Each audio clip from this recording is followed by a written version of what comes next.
Bienvenue au développement des titres de l'actualité. Le désaccord affiché entre le Conseil électoral provisoire et l'exécutif au sujet de la charte de régulation des scrutins suscite de vives réactions dans le pays. À l'instar du président de l'institution Jacques Desrosiers, plusieurs acteurs politiques dénoncent une volonté du Premier ministre de contrôler le CEP au profit de son groupe politique. En ce sens, les partis, les engagés par le développement aidé, estiment que le chef du gouvernement agit comme un apprenti dictateur. De son côté, l'Observatoire international pour la démocratie et la gouvernance rappelle que l'élaboration du projet de décret relève de la compétence exclusive du CEP. L'organisation met en garde contre toute décision gouvernementale susceptible de fragiliser davantage la confiance de la population dans le processus électoral. Suivez ce compte-rendu de Riti Fortuné. C'était dans les tuyaux depuis plusieurs semaines. Le malaise est bien réel entre le gouvernement et le CEP au sujet du décret électoral. Plusieurs semaines après avoir transmis le document au chef de l'exécutif, le Conseil électoral a finalement brisé le silence au terme d'une rencontre réunissant les membres des deux institutions. Si la primature évoque un engagement des deux entités à agir avec rigueur, cohérence et un sens élevé de l'État dans un esprit d'unité, le Conseil électoral dément et dénonce un projet de décret modifié par l'exécutif nettement différent de celui proposé par le CEP.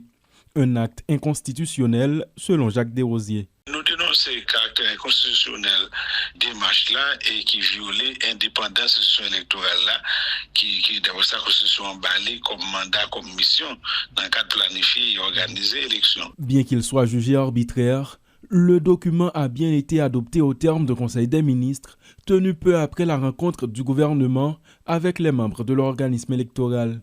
Parmi les modifications apportées au décret, certaines sont jugées susceptibles de museler les conseillers électoraux, donnant la clé de l'institution à un directeur général qui serait nommé par le gouvernement. C'est l'indépendance même de l'institution électorale qui est menacée, met en garde Jacques Desrosiers. Nous fait valoir que le texte démarche n'a pas collecté avec le premier match à la Constitution. Le Conseil il a travaillé pour qu'il y ait indépendance libre, pour qu'il y ait indépendance processus-là. C'est ça qui est important pour nous respecter la loi, pour avancer à processus-là comme ça doit. Des acteurs politiques n'ont pas tardé à réagir face à ce qu'ils considèrent comme un risque majeur de fragilisation d'un processus déjà difficile à lancer en raison du contexte instable qui l'entoure. Le parti politique aidé qualifie le Premier ministre d'apprenti dictateur, persuadé qu'il peut réussir là où d'autres ont échoué.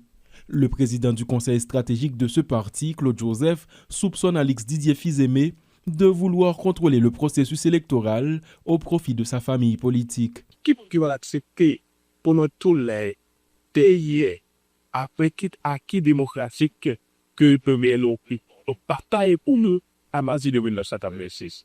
Qui va accepter au apprenti dictateur travail pour le pays un processus électoral pour publier en analysant élection bidon anti-démocratique. Alors que des incertitudes s'accumulent autour du calendrier électoral, du budget des élections et des conditions de sécurité, cette nouvelle controverse hypothèque le processus électoral chaque jour davantage.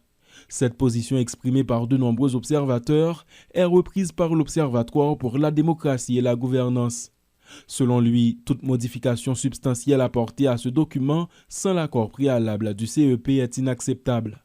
Ambroise Guillaume est le président de l'OIDG. La compréhension PAM, c'est un cas passé, puisque ou pas une volonté pour réellement déclencher le processus électoral là, puisque l'entité des Premier ministre a annoncé, il a fait élection fin décembre, après il a fait le coup de coude. Parce que c'est son campagne de communication pendant ce temps, et le monde qui est pour faire élection, c'est CEP. D'accord? Qui a annoncé pour août. Il n'y a pas même pas de chance pour dire, le calendrier électoral là, la proposer le tel date. Comme si le premier ministre entré dans la dynamique, la pas annoncé date élection pour quoi. Si le président du CEP dit espérer qu'un terrain d'entente sera trouvé pour sauver le processus, toujours est-il que le décret est déjà adopté. D'aucuns critiquent vivement le chef du gouvernement, dont l'action unilatérale depuis le 7 février risque d'enfoncer le pays dans la crise. Ce désaccord intervient dans un contexte où l'on accuse Alix Didier Fils-Aimé de ne pas vouloir organiser des élections pour se maintenir plus longtemps au pouvoir.